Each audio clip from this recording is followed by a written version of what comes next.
Well, hello and welcome back to Read Becca.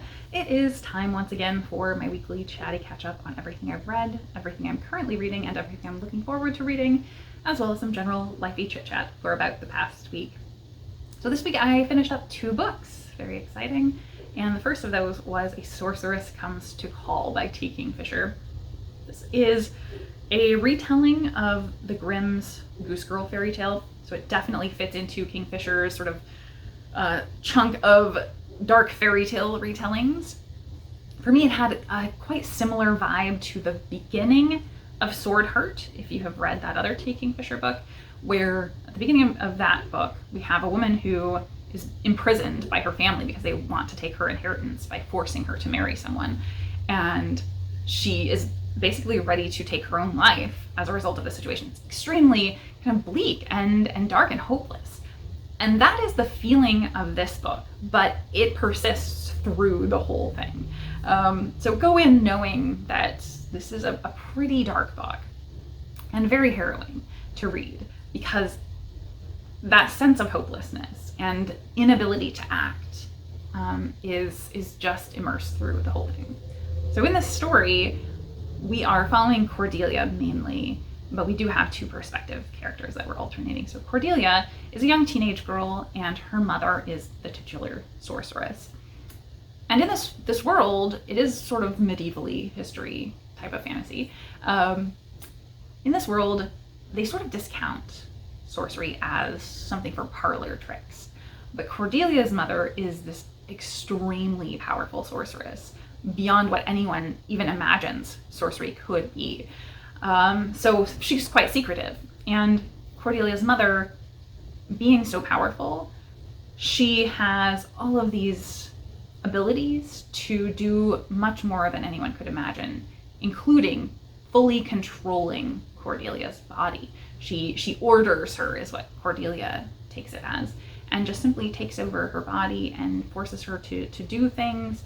And she's been kept very in isolation, had limited schooling, limited interactions with other people, and kind of been kept at home, just isolated from the world around her, and not had a very good life where she's had any autonomy or identity at all.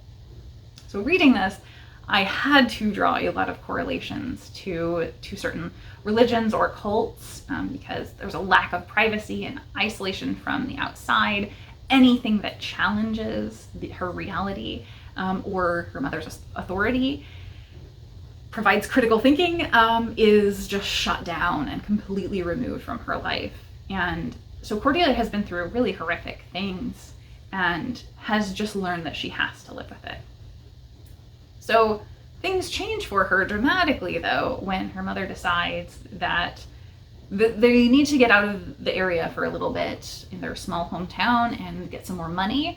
And so they're going for a visit to someone who is wealthy, and with the potential option of one of them marrying this squire. And while there, staying at his manor house, Cordelia meets his spinster sister, Hester. And Hester is such a wonderful character. She immediately becomes an ally for Cordelia, even though she doesn't know what's going on. She knows something is off. She's whip smart. She's 50 years old, I think, and has some creaky joints, but she is one of those great older characters that we get from T. Kingfisher very often, who just shows the wonderful aspect of being an older woman. She has her own whole identity and life that she wants. She's very sure of herself, and just a wonderful character. I really want more from Hester for sure.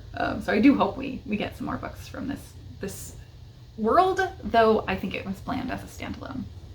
It does have closure. So throughout this whole story, that's pretty much all that is happening. This is this story of them going for a visit to this manor house, and just slowly but surely going through the day-to-day there.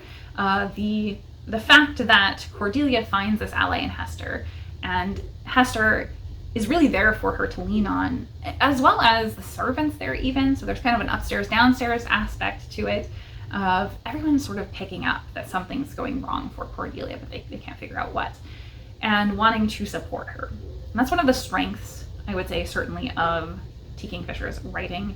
She always has these great support structures and found family, and that's really strong here, but it is really harrowing the whole way through because you are just in Cordelia's head as she's feeling like there is no hope and there's no way out because no one has dealt with or even knows that sorceresses can be this powerful.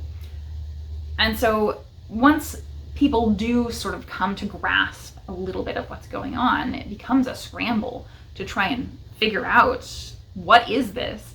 How could you even possibly undo something like this to get Cordelia free, to stop the control, this horrific coercive control that the sorceress has over the entire situation, over any situation that she's in, more or less, and just how much worse this is than anyone imagined sorcery could be. So yeah, this one hit me pretty hard in terms of those aspects of control and isolation and the allegories that I saw to real world things. And it was very hard reading, but I enjoy how much T. Kingfisher provides optimism and support throughout all of her stories, and this is no different from that. And I just loved the characters. So I did very much enjoy this. I think as far as this being a Goose Girl retelling, I didn't pick up as much. I think the themes are there, but there was a certain aspect of like just mentions of different geese randomly that felt very repetitive and not additive to the book. It felt kind of shoehorned in, like it really did not need to be there. Hester has a past of raising geese, and geese come up occasionally, but they're not really contributing to the story or plot in any way other than that this is supposed to reference to us that it's a Goose Girl retelling. So that didn't really work for me, I think.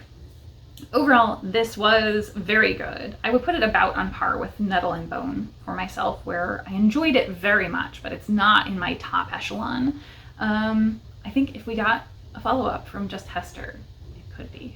But Hester was just such a character I loved. I really enjoyed her. There was so much about actually her character specifically that reminded me of a character from The Woman in White. And oddly, I've had a couple of reminders of that book this week, but specifically in this book, there is a strong aspect of Hester and others being constrained by their social roles and the mores of the time. And that comes up really strongly in Woman in White. And the tension in this book feels very similar as well, where you can see everything coming at these characters, but they're so constrained they can't do anything to stop it. So yeah, I just really, really enjoyed this. It was another, as always, fantastic entry from T. Kingfisher. So then I jumped to a middle grade book. I finally got around to a hold I've been pushing back for, Impossible Creatures by Katherine Rundell. And this was a great time. It was really fun, and it is very much middle grade high fantasy, but kind of unusual to me. So we're following Christopher, and it's all in his perspective. And he's from the real world, the regular world, it seems. We don't really get a good description, so you can't tell very much of time and place, that sort of thing. But certainly he's from real world, and one day he is a boy who has a strong connection with animals, has always cared for them, but there's one area that he's not allowed to go because it's kind of dangerous and there are dangerous animals there, he's been told. But he hears a loud ruckus coming from that area, and so he goes over there and checks it out and finds a griffin that is in danger in a lake, and he rescues this griffin. And for him, this is a big deal because he's from the real world. How is there a griffin? So he has discovered this magical creature.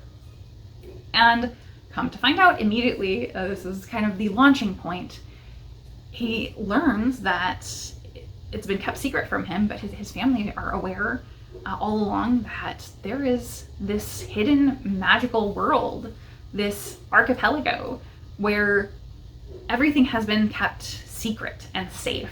As magical creatures have slowly eroded from the world, that's the one place where they're still able to exist safely. And so it's an odd one because it's so unusual. It feels sort of like a Portal fantasy in that you are going to a place that feels like a completely different world. but at the same time, it's probably more fitting as a hidden world fantasy. And usually hidden world we get in like urban fantasy, that kind of thing. But this feels more like a very classic proto version of hidden world fantasy. And I really like that. So that kind of combined aspect of it feeling both like hidden world and portal fantasy is very cool and unusual. So he, of course, finds his way to this archipelago, and somewhat magically, obviously. And it's full of these magical creatures. And unfortunately, as with the griffin, it seems like all the magical creatures are under threat. And he has to find a way to sort of save magic. So it's a boilerplate pitch of this book. Feels very cookie cutter. I think there were things about the world building, as I've already described, that felt really fresh.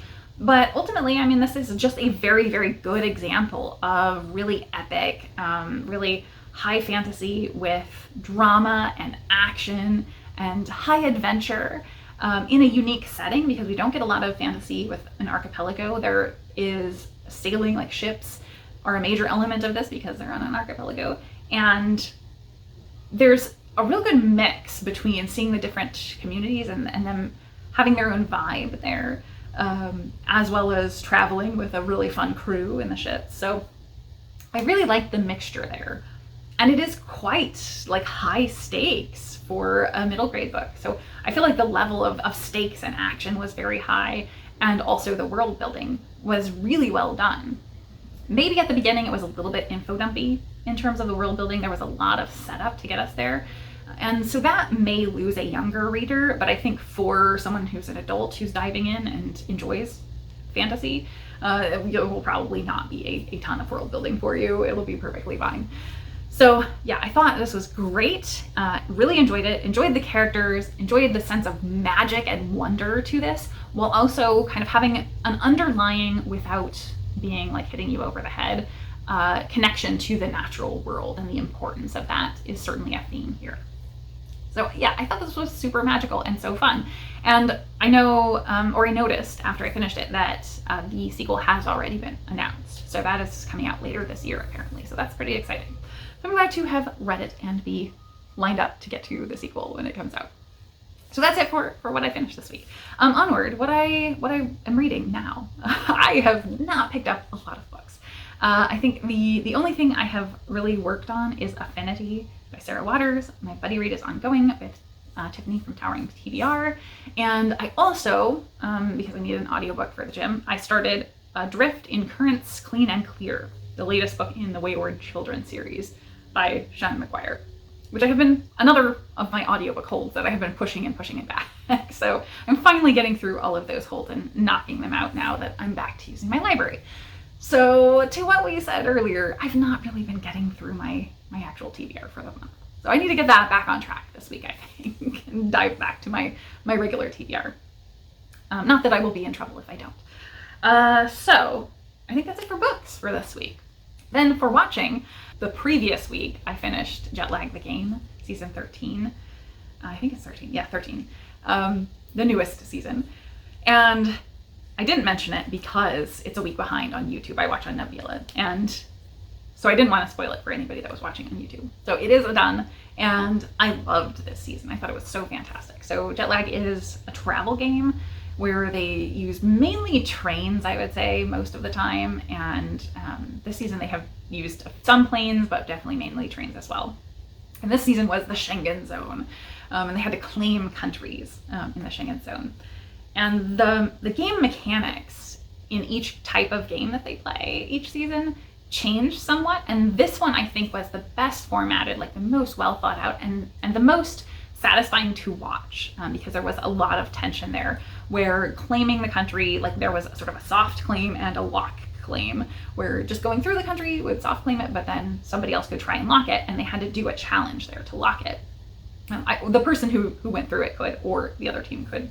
So trying to lock it was fantastic because they had somebody else actually write the challenges for the first time. Having the players not actually know what challenges were waiting for them made it much more tense and really compelling to watch. So I think this was a great season for the viewer. I enjoyed that so much. I've enjoyed every season of jet lag. One of my friends put me onto it, and I just became addicted.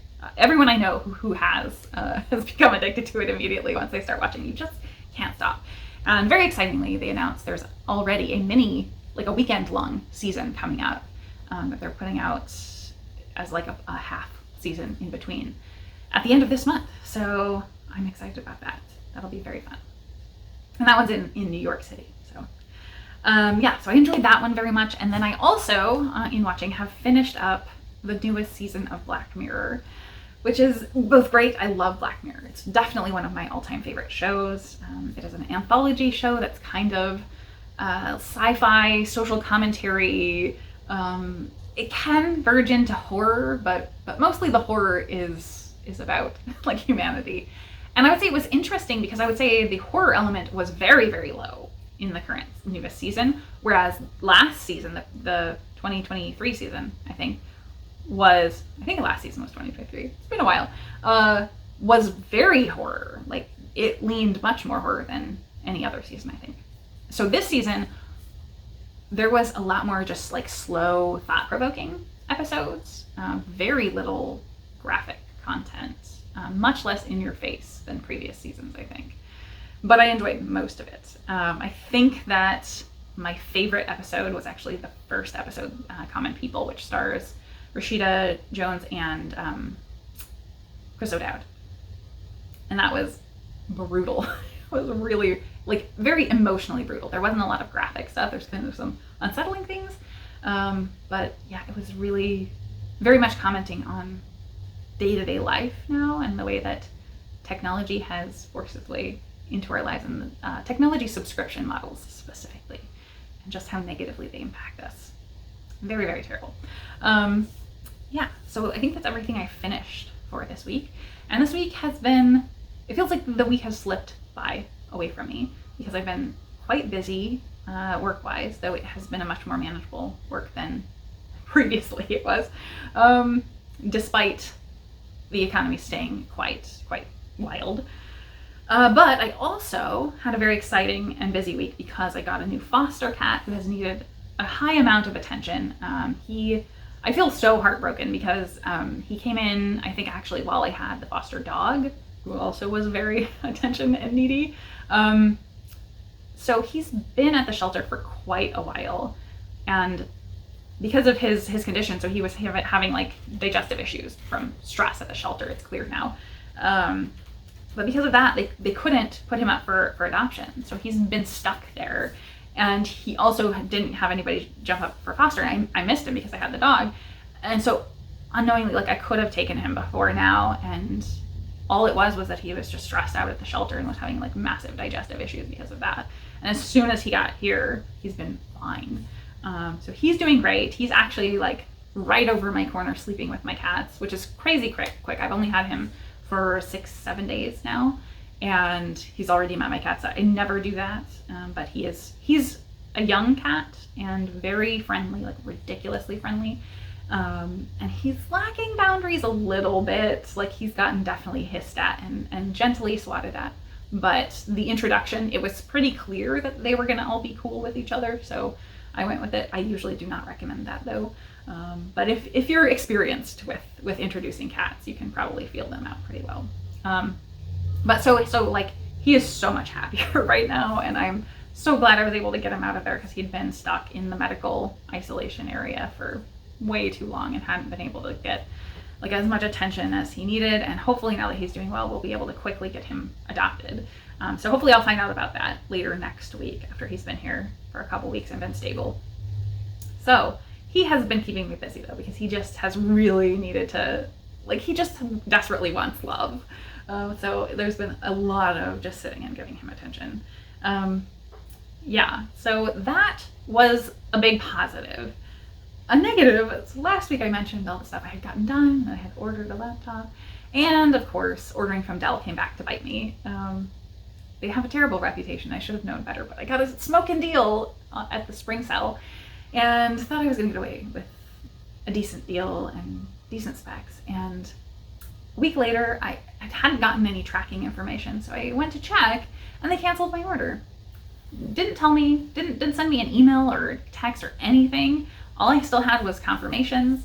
I attempted to reach out to try and find out what happened, and was like, oh, sorry, it just got canceled, too bad. And they're like, yeah, if you would like to buy something else, you can contact sales.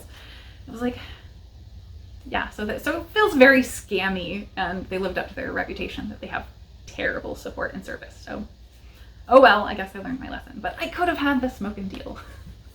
Oh well. So that was, I mean, yeah, I try not to be grumpy with salespeople, support people.